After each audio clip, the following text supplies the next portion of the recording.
Diolch yn fawr Garmon. Cyn bod fi'n dechrau heno, a dweud i byd am yn llyfr I, byddwn ni'n hoffi yn ddidwyll talu teyrnged I berson sydd gyda ni heno, ac o'n I bai am I ymdrechion a'i waith bydde ddim un ohono ni yma, sef Robert I hunan.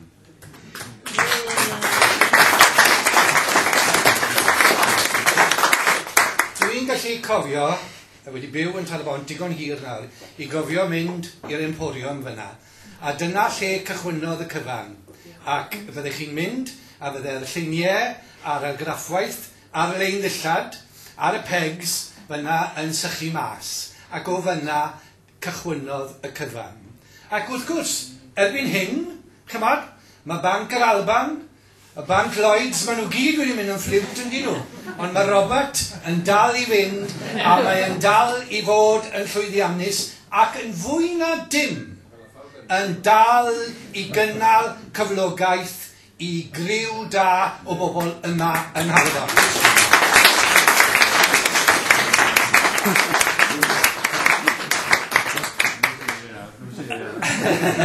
Wel ie, ar olyniaeth wrth gwrs.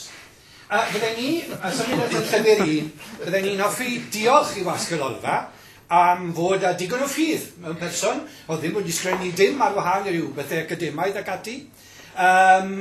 Ond maen nhw wedi bod yn gynorthwyol I fi bob cam o'r daith.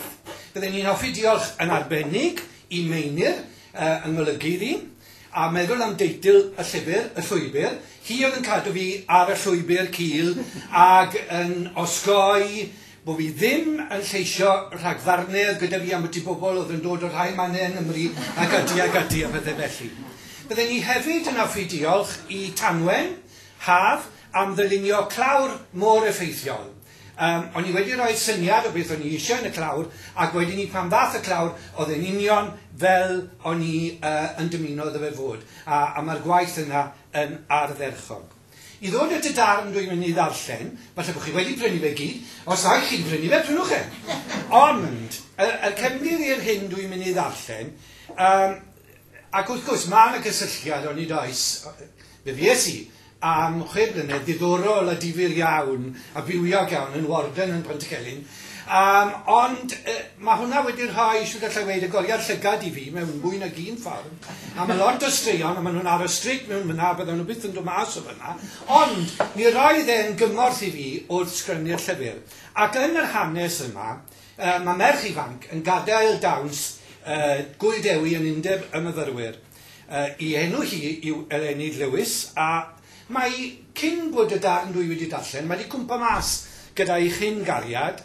Oedd yn digwydd I fi weithiau yn Pontycelyn fi gael gweud un stori fach. O'ch chi'n gweld rhywun gyda person dwedwch chi drwy gydol y tymor, a wedwch chi, siwmai, siwr chi, a wedyn ni incident rate, oedd y ddigwyddiad mawr yn dod, gwedwch chi dawns Gwyldewi neu rhywbeth felly, ac oedd person arall, oedd cwmni arall gyda'i, a byddai'n dweud, wel, Warden, dyma nghariad I, chi'n gwybod. Ac wrth gwrs, o'ch chi'n ffod bod yn diplomataidd iawn y sylweddoli, wel, dyna fe, gwell byd o dweud dim byd. Ond yn yr hanes hyn, mae Eleni wedi cwmpa mas gyda'i chyn gariad, a mae'n cerdded nôl I neuad breswyl Glan y Môr, ac wrth gwrs, gweler hefyd Pontycelyn. Iddi rithro I ffwrdd, gwyddai Eleni nad oedd dim y gallai I wneud, ond mynd yn ôl i'r ddawns. Roedd yn ymwybodol bod ei llygaid yn goch. Sychod yn hwyn ofalus, rhagu'r mascara di-redig a denu sylw. Doedd I ddim am ddangos bod unrhyw beth yn bod arni. Aeth draw at ei ffrindiau gan geisio ymddangos yn ddi-hyd, ond sylwodd Catrin, ei ffrind gorau, fod rhywbeth o'i le yn syth. Wyt ti'n iawn? Gyfynodd Catrin Hughes yn siarp. Mae golyg gwyllt arno ti. Wy'n iawn, Catrin. Paid y ffysian. Dwi wedi gwneud camgymeriad, dyna I gyd. Dynwn ni fod wedi dysgu fy ngwers. Dylwn ni byth drysto dynion. Honna'n rafod mowr. Dim ond un peth maen nhw eisiau. Elenid, pam yn y byd est ti allan gyda'i chyn gariad ti'n? Oes rhywbeth wedi digwydd? Ti'n gwybod y gallu di ddweud wrtha I o bawb? Na, s'dim byd wedi digwydd. Mae'n bryd I fi ddysgu pwy yw'n ffrindiau go iawn ni. Dylwn ni ddim fod wedi mynd mas gyda'r ci brwnt yna. Nawr mae pen dost ydi Catrin. Well i fi fynd. Ddoi gyda ti. Dyle ti ddim cerdded lawr y llwybr na ar ben dy hun. A i nôl ymhethau. Na, dwi ddim eisiau ti wneud hynny. Drycha, mae yna ddigon o bobl o gwmpas, byddai'n iawn. Felly, aeth yr enid allan o'r undeb am yr ail dro o fewn yr hanner awr. Aeth heibio La Scala, y peth twp mae'r coleg wedi adeiladu, just o flaen undeb y myfyrwyr fyna. Mae'n berffaith i myfyrwyr ddingo lan a cwmpo lawr a torri penglogau, beth fyna. Heibio La Scala, heb edrych ar hwnnw, ar draws y cwrt eang lle roedd digon o olau a digon o gwmni. Ond wedi iddi groesi'r hewl, sylwodd ar ambell un yn mynd i fyny'r rhyw penglais, nid i'r un cyfeiriad â hi. Roedd wedi dechrau bwrw hen law man, a jawlodd eleni nad oedd ganddi got. Lapiodd ei sgarff ysgafn o gwmpas ei ysgwyddau. Y cyfan oedd ar ei meddwl oedd cyrraedd cysur neuaidd glan y môr mor gyfrym ag y gallai. Wrth gyrraedd llecyn gyferbyn ag adeilad ar adran ffisig, sylwodd ar ddwy ferch yn cerdded o'i blaen. Roedd hynny'n rhoi sicrwydd o gwmni a chwmni'n rhoi diogelwch. Pan gyrraeddodd yr hewl islawr adran, gwelodd gar wedi barcio a'r merched yn anelu ar y car. Gyrroedd y car i ffwrdd, ac roedd elenid ar ei phen ei hun. Roedd ganddi nawr ddewis o 2 lwybr.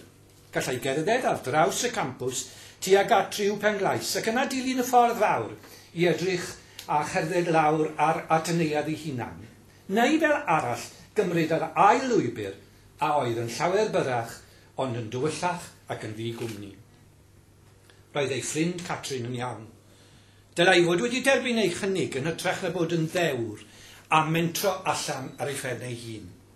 Ond roedd hi'n rhy hwyr nawr. Penderfynodd fynd ar hyd y llwybr byraf, ond wrth iddi fynd i lawr set o risiau i goridor tywyll, cafodd y teimlad fod rhywun yn ei dilyn.